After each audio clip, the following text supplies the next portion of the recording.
Whoever seeks help or rescue or aid from the dead has committed shirk.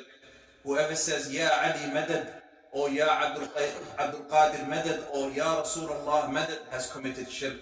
Chapter 2, verse 255, which is, it says, who is it that intercedes with him, meaning Allah, except by his permission? Okay? Man dhalladhi yashfa'u indahu illa bi'idhni. Tafsir Burhan, here as you can see, by Allama Hashim Bahrani underneath this verse says that Muhammad ibn Khalid al-Barki said, he asked Imam Sadiq alayhi salam about this verse, and the Imam said, we, the Nahnu, are those intercessors. So the Imam saying, we are the intercessors mentioned in this verse.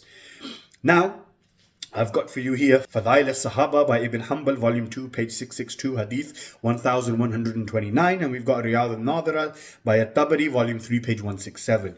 Both of these narrate a story that when death approached Abdullah ibn Abbas, the cousin of the Prophet, he said, "O Allah, I seek to approach towards you by means of the wilayah of Ali ibn Abi Talib alayhi salam." What did he say? Abdullah bin Abbas قال Allahumma inni ataqarrabu ilayka biwilayati Ali ibn Abi Talib alayhi salam. And when did this person die? 28 years after Imam Ali passed away. Okay. Also, there's a narration in Sunan Ibn Majah and Jami at-Tirmidhi that a blind man came to the Prophet sallallahu alaihi wasallam and said, Ya Rasulullah, I'm blind. Can you please pray for me? The Prophet said, go perform ablution, read a 2-rakah prayer, and I'll tell you what to say. What was the dua that the Prophet gave him? Allahumma inni as'aluka wa atawajjahu ilayka bin nabiyyika Muhammad nabiyyar rahma. Ya Muhammad, astashfi' bika ila rabbi. O God, I ask you and turn to you through your Prophet of mercy, O Muhammad, I ask your intercession with my Lord. And all 4 Sunni Imams, Abu Hanifa, Shafi'i, Maliki and Hanbali, are unanimous on the permissibility of tawassul through the Prophet, whether he's alive or whether he's dead.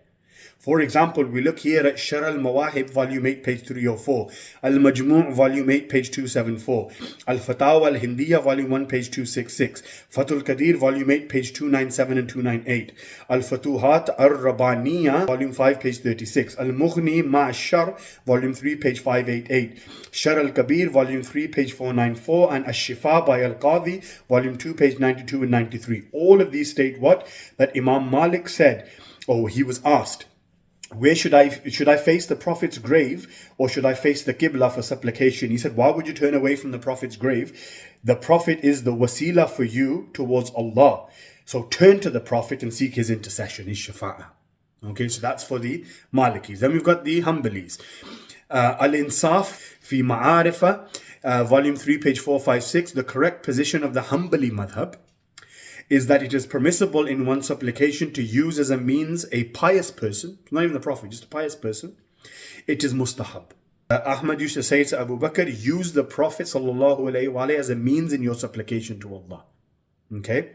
Then we've got Ibn Hajar al-Haythami, who said in his book Sawa'iq al-Muhrika, page 180, and Al-Khayrat al-Hisan, page 69, that Imam Shafi'i made tawassul through the family of the Prophet when he said, the family are my means and my intermediaries to God. Through them I hope to be given my record with the right hand.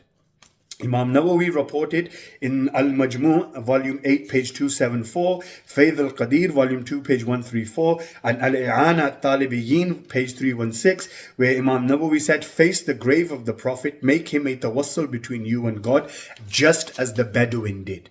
So that's what? The Maliki position, then that's the Hanbali position, and this is the Shafi'i position. Now finally we look at the Hanafi position. We have a kitab here called Al-Muhannad Al-Mufannid. Sheikh Khalil Ahmad, a Hanafi scholar, collected 75 Sunni scholars' fatwa on the permissibility of tawassul to the shrine of the Prophet sallallahu alaihi wasallam. Ibn al-Jawzi in his Kitab al-Wafa, page 818, hadith 1536, says that a person by the name of Abu Bakr al-Minqari said he was with Tabarani in the mosque. We became hungry.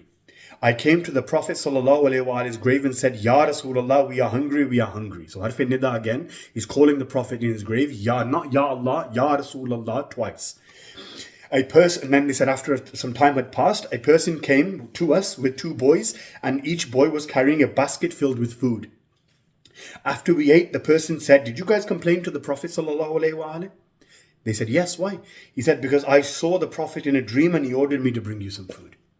So as you can see, in terms of the Shia madhab, we've got no problem with Istighatha and Tawassul. Just shown you your 4 Imams, fuqaha, right? All 4 of them state Tawassul to the Prophet's grave is fine. He can be used as Tawassul in his life and in his death. It doesn't make a difference. The Quran, I've given you 3 verses of the Quran that allow Tawassul and Istighatha. So it's not shirk. If a Muslim or if a person comes to you and says to you, calling out other than Allah is shirk and going to the Prophet to get to Allah is shirk, then understand that this person is not a Shia and he's not a Sunni.